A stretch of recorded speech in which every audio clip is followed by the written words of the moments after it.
Electric rice குக்கரில் எப்படி வந்துட்டு சாதம் வந்து வைக்கிறது, நல்லா உதிரி உதிரியாக சாதம் வரணும் அப்படின்னு சொன்னால் எப்படி வைக்கிறது, அடுத்து பார்த்திங்க சொன்னால் நம்ம வீட்டில் குழந்தைங்களோ பெரியவங்களோ இருக்காங்க அப்படின்னு சொன்னால் நல்லா சாப்பிட்டா கொஞ்சம் குலைவாக அந்த மாதிரி வைக்கிறதுனா என்ன மாதிரி வந்துட்டு நம்ம இந்த ரைஸ் குக்கர் பயன்படுத்துறது.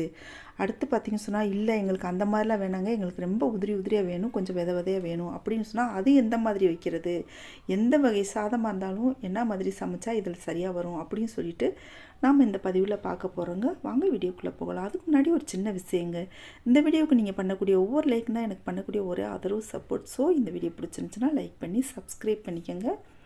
நாம் இப்போ சாதம் வைக்க போகிறோம்னு வச்சுக்கோங்க, ஒரு மணி நேரத்துக்கு முன்னாடி நல்லா ஊற வச்சுறது நல்லதுங்க அரிசியை. பொதுவாகவே டாக்டர்ஸ்களும் அதான் சொல்கிறாங்க, எப்போவுமே அரிசி வந்து டைரெக்டாக சமைக்கிறத விட ஒரு மணி நேரத்துக்கு முன்னாடி நீ ஊற வச்சுட்டு சமைக்கிறது உங்களோட ஹெல்த்துக்கு நல்லது அப்படின்னு சொல்கிறாங்க.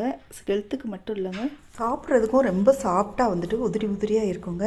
பெரும்பாலும் வந்து குறைஞ்சது 1 மணி நேரம்னாலும் ஊற வைங்க. அதுக்கு முன்னாடியே ஊற வைக்கலாம், 2 மணி நேரம் 3 மணி நேரம் அந்த மாதிரி ஊற வைக்கலாம். இந்த ஊற வைக்கிற தண்ணியை கூட நம்ம வந்து வேஸ்ட் பண்ண தேவையில்லைங்க. செடிகள் இருந்துச்சுன்னா செடிகளுக்கு ஊற்றிடலாம், அவ்வளோ செழிப்பாக வளரும். இப்போ வந்துட்டு நம்ம இந்த குக்கரோட பாத்திரம் இருக்கும் இல்லையா, ரைஸ் குக்கரோட பாத்திரம், அதுக்கு கீழே வந்துட்டு உள்ளுக்குள்ளே போடுறதுக்கு இந்த மாதிரி தட்டு இருக்குங்க. இந்த மாதிரி தட்டு வச்சு நம்ம சமையல் பண்ணுறதுனால அடிப்பிடிக்காமல் இருக்கும். எவ்வளவு நேரம் நம்ம வச்சுருந்தாலும் சரி ஒன்றும் அடிப்பிடிக்காதுங்க.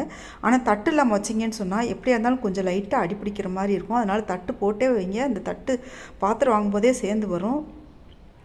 இப்போ 1 டம்ளர் அரிசி போட்டிருக்கோம் இல்லையா, 1 டம்ளர் அரிசிக்கு 2.5 டம்ளர் தண்ணீர். 1 டம்ளர் அரிசிக்கு நான் வந்துட்டு 2.5 டம்ளர் தண்ணி ஊற்றணும் அப்படின்னு சொன்னால் ரொம்பவே வந்துட்டு நல்லா சாதம் வந்துட்டு உதிரி உதிரியாக சாஃப்டாக இருக்குங்க. நம்ம ஆல்ரெடி ஊற வச்சிடறோம் இல்லையா, அதனால் நாம் வந்துட்டு குலைவாக வேணும் அப்படின்னு சொன்னால் கொஞ்சம், அதாவது ரொம்ப குலைவாக வேண்டாம், வயதானவர்கள் இந்த குழந்தைகள் சாப்பிட்ற மாதிரி கொஞ்சம் சாஃப்டாக நல்லாவே சாஃப்டாக வேணும், கொஞ்சம் குலைவாக வேணும் அப்படின்னு சொன்னால் 3 டம்ளர் வைக்கலாம். 1 டம்ளர் அரிசிக்கு 3 டம்ளர் தண்ணீர். நான் எந்த ஒரு டம்ளரில் நீங்கள் அரிசி அளக்குறீங்களோ அதில் வந்து 1க்கு 3 வைக்கலாம். நம்ம நார்மலாக இல்லை எனக்கு வந்துட்டு சாதம் நல்லா உதிரி உதிரியாக நல்லா இருக்கணும் அப்படின்னு சொன்னிங்கன்னா 2.5 டம்ளர் வச்சுட்டு நாம் வந்துட்டு இந்த ப்ளக்கு பார்த்துக்கணுங்க. அந்த ப்ளக் வந்துட்டு இந்த மாதிரி சின்ன ப்ளக்கில் மாட்டுற மாதிரி இருந்துச்சுன்னா சின்ன ப்ளக்கில், பெருசில் மாட்டுற மாதிரி ஒரு சில ப்ளக்கு இருக்கும், அந்த மாதிரி மாட்டிக்கலாங்க. மாட்டிட்டு இங்கே ஒரு பட்டன் கொடுத்துருப்பாங்க. அந்த பட்டனை வந்துட்டு நம்ம வந்து கைகளால் வந்து அப்படி இறக்கி விடணுங்க. இறக்கி விட்டோம்னா லைட் எரிய ஆரம்பிச்சிடும்.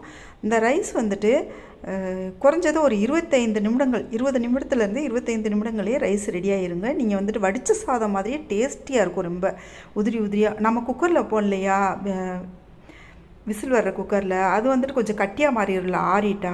இது வந்துட்டு ஆறுனாலுமே ரொம்ப உதிரி உதிரியாக இருக்கும். நீங்கள் வடித்த சாதம் சாப்பிடணும், அதே சமயத்தில் குக்கர் சாதத்தோட டேஸ்ட்டும் வேணும் அப்படின்னு நினச்சிங்கன்னா இந்த ரைஸ் குக்கரில் வந்துட்டு ட்ரை பண்ணி பாருங்கள், அவ்வளோ சூப்பராக இருக்கும் பாருங்கள். இன்னுமே ஒரு சிலருக்கு வந்துட்டு ரொம்ப உதிரி உதிரியாக வேணும் அப்படின்னு சொன்னால் ஒரு 1/2 ஸ்பூன், சின்ன ஸ்பூனில் 1/2 ஸ்பூன் அளவுக்கு எண்ணெய் சேர்த்துக்கலாம். எண்ணெய் வந்துட்டு இந்த ரைஸ் தண்ணி கலந்து வைக்கிறோம் இல்லையா,